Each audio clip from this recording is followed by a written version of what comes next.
মৰমৰ ছাত্ৰ-ছাত্ৰীসকল, তোমালোকে ফল-মূল খাই ভাল পোৱানে? নিশ্চয় ভাল পোৱা।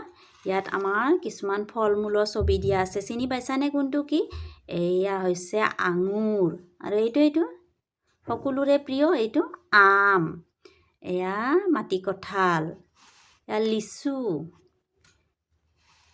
এইটো দেখিছানে? এইটো হৈছে নাৰিকল। এইটো ডালিম, অমিতা, কল, এয়া জলফাই, এইটো হৈছে কমলা, এইটো হৈছে কঁঠাল, এইটো হৈছে মধুৰিআম। এই ফল-মূলবিলাক আমি খাব লাগে। এই ফল-মূলবিলাক খালে আমাৰ শক্তি আহে গালৈ। এতিয়া আহাচোন এই ফল-মূলবিলাকৰ লগত জড়িত এটা গীত বা পদ্য গাওঁ। মোৰ লগে লগে তোমালোকে গাবাচোন। কল, কঁঠাল, কমলা, খাই যোৱা ৰমলা, আম, জাম, লিচু খাম, মিঠা মিঠা সোৱাদ পাম। পকা পকা বগৰী, টপ টপ সৰে, ৰুমি জুমি দুয়ো আহি কোচ পাতি ধৰে।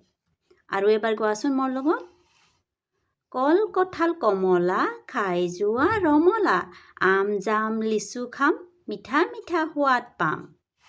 পকা পকা বগৰী, টপ টপ সৰে, ৰুমি জুমি দুয়ো আহি কোচ পাতি ধৰে।